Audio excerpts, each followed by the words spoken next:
Okay, so our bell work or modified bell work is going to focus primarily on grammar.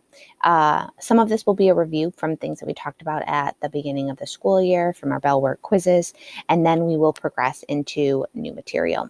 We're going to start with sentence sense, starting very basic. We all know that a sentence is a group of words that expresses a complete thought.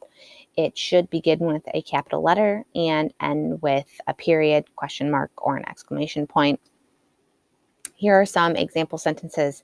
Obviously, as you can see, all begin with a capital letter, all end with some sort of punctuation, period, question mark, and exclamation point. Now, each one of these sentences actually represents a type of sentence that we are going to get into on the purpose of today's bell work lesson. Types of sentences. We have first 3 types. We will have a fourth eventually. 3 in this example video from Khan Academy.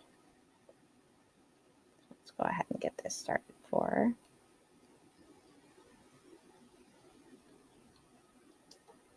Hello, grammarians. Hello, Paige. Hi, David. So we have 3 different sentence varieties that we're going to talk about today. Okay. Here are their 3 flavors. Flavor 1, declarative sentences. Flavor number 2, interrogative sentences. And flavor number 3, imperative sentences.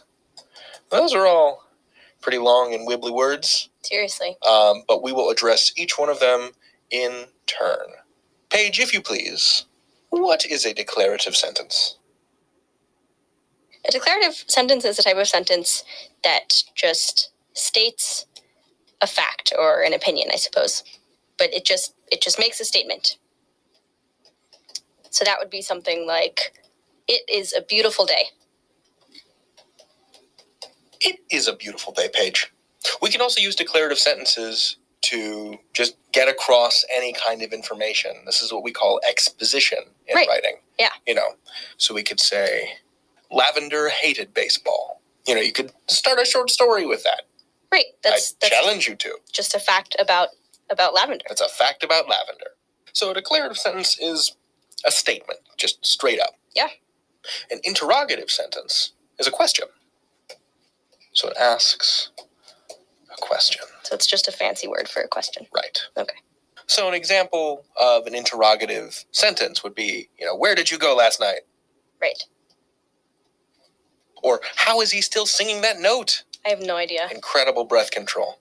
So that's what an interrogative question is. Right. It's like being interrogated. That's like a similar word to interrogative, is just having a lot of questions asked. Like really aggressively. Yeah, it's not a very positive thing. Paige, what did you do with the cheese? I don't know. Paige, why are you still eating the cheese? I'm not. Paige, I know you stole the cheese. Finally, the third kind of sentence we want to talk about today is the imperative.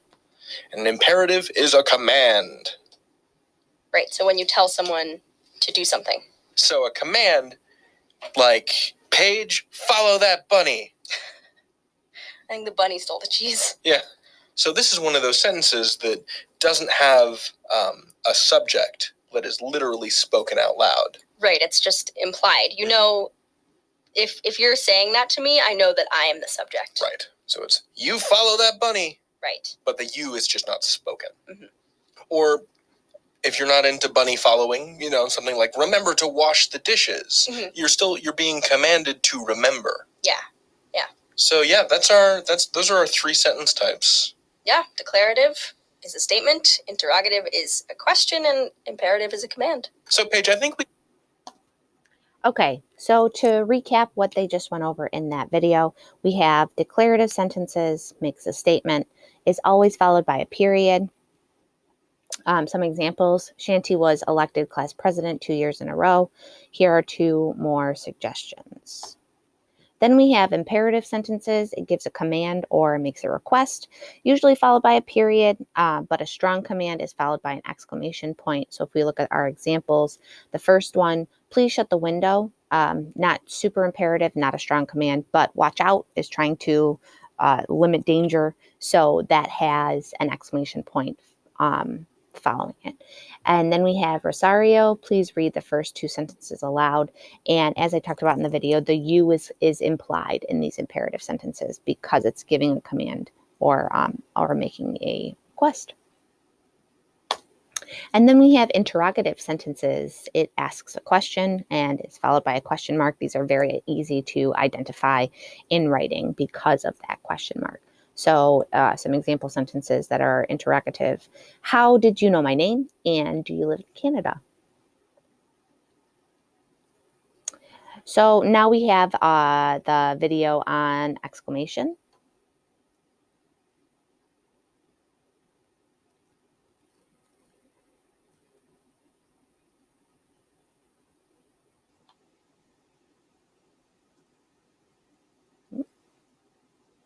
Little technology. Oh no.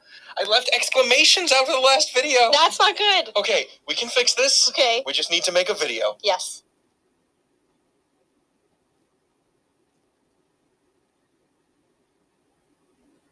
Oh, hello, grammarians. Hello, Paige. Hi, David. So I want to talk today about the exclamation. Whoa. An exclamation is a type of sentence. So previously we covered 3 other kinds of sentence. Mhm. We covered declarative sentences, which are just sort of statements, right? We covered interrogative sentences, which are questions. And we covered imperative sentences, which are orders. Mm-hmm. But I forgot to include the exclamation. I didn't actually forget. I just wanted to save space. Oh, okay. But Paige, what is an exclamation? So it's a sentence or maybe a word that's like an expression of really strong emotion. That's why we were screaming a lot and stuff. Those were all exclamations. So it doesn't even necessarily have to be a sentence, you said, so it could just be something like, ow! Right. Like an interjection like that. Yeah, that's a great example. If you hurt yourself, you might scream, ow. That's an exclamation. Can an exclamation also be an imperative? Like if I said, look out! Yeah, I think so, right? That's an order. Yeah. And it's being exclaimed, it's being yelled. So I think that's an exclamation too. Mm-hmm. So there's some overlap with like imperative and an exclamation sometimes. Mm-hmm.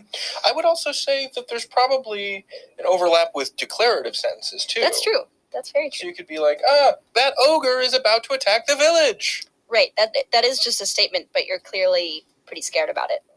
So there's an exclamation point. But I could also walk that statement back also as an exclamation and say, I was wrong about the ogre. He's nice. Oh, he's just coming to say hi. He's just coming to say hi. Right. Give you a big old thumbs up. So we're expressing something. We're expressing strong emotion. We could just be very excited about something. Right. Or you can use exclamation points when you're trying to convey that someone is speaking at high volume. Okay.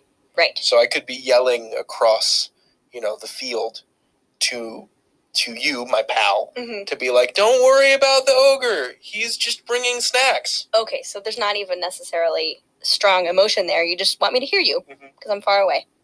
So, Paige, I reckon that's what an exclamation is. I think so. Expression of strong emotion or volume. So they're not always sentences, so they can be interjections like, ow, or they can be full sentences like, look out, or that ogre is about to attack the village.